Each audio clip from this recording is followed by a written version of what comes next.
श्रीमद्रामायणे वाल्मीकीये आदिकाव्ये उत्तरकाण्डे एकादशोत्तरशततमः सर्गः। रामायणकाव्यफलम्। एतावदेतदाख्यानम् सोत्तरं ब्रह्मपूजितं रामायणमिति ख्यातं मुख्यं वाल्मीकिना कृतं। ततः प्रतिष्ठितो विष्णुः स्वर्गलोके यथा पुरं येन व्याप्तमिदं सर्वं त्रैलोक्यं सचराचरम्।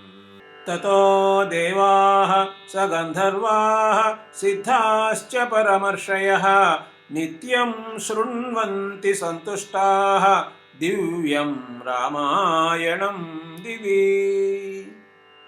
इदमाख्यानमायुष्यं सौभाग्यं पापनाशनं रामायणं वेदसमं श्राद्धेषु श्रावयेद्बुधः। अपुत्रो लभते पुत्रम् अधनो लभते धनं सर्वपापैः प्रमुच्येत पादमप्यस्य यः पठेत्।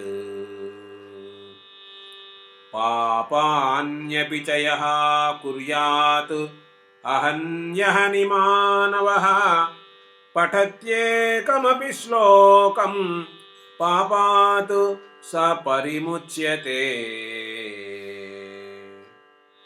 वाचकाय च दातव्यं वस्त्रं धेनुं हिरण्यकं वाचके परितुष्टे तु तुष्टाः स्युः सर्वदेवताः। एतदाख्यानमायुष्यं पठन् रामायणं नरः सपुत्रपौत्रो लोकेऽस्मिन् प्रेत्य चेह महीयते। अयोध्यापि पुरी रम्या शून्या वर्षगणान् बहून् वृषभं प्राप्य राजानं निवासम् उपयास्यति। एतदाख्यानमायुष्यं स भविष्यं सहोत्तरं कृतवान् प्रचेतसः पुत्रः तद्ब्रह्माप्यन्वमन्यत। अश्वमेधसहस्रस्य वाजपेयायुतस्य च लभते श्रवणादेव सर्गस्यैकस्य मानवः। प्रयागादीनि तीर्थानि गङ्गाद्याः सरितस्तथा नैमिषादीन्यरण्यानि कुरुक्षेत्रादिकान्यपि गतानि तेन लोकेऽस्मिन् येन रामायणं श्रुतम्। हेमभारं कुरुक्षेत्रे ग्रस्ते भानौ प्रयच्छति यश्च रामायणं लोके शृणोति सदृशावुभौ। सम्यक् श्रद्धासमायुक्तः शृणुते राघवीं कथां सर्वपापात् प्रमुच्येत विष्णुलोकं स गच्छति। आदिकाव्यमिदं त्वार्षं पुरा वाल्मीकिना कृतं यः शृणोति सदा भक्त्या स गच्छेत् वैष्णवीं तनुम्।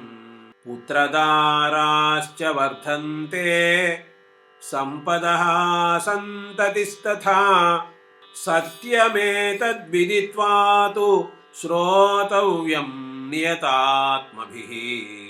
गायत्र्याश्च स्वरूपं तत् रामायणमनुत्तमम् अपुत्रो लभते पुत्रम् अधनो लभते धनं सर्वपापैः प्रमुच्येत पदमप्यस्य यः पठेत्।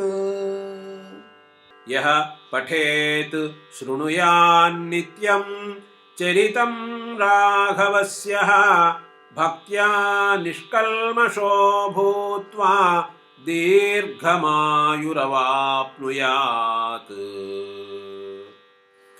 चिन्तयेत् राघवं नित्यं श्रेयः प्राप्तुं य इच्छति श्रावयेदिदमाख्यानं ब्राह्मणेभ्यो दिने दिने।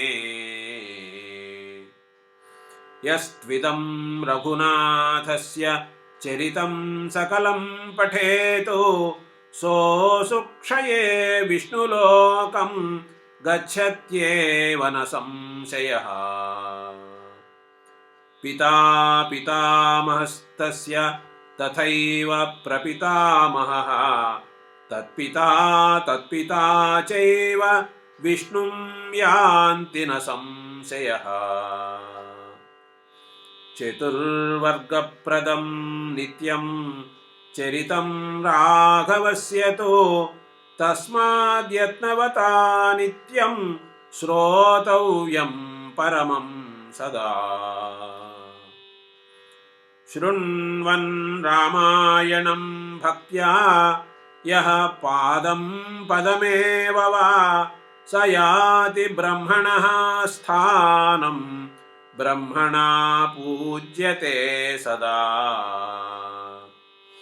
एवमेतत् पुरावृत्तम् आख्यानं भद्रमस्तु वः प्रव्याहरत विश्रब्धं बलं विष्णोः प्रवर्धताम्।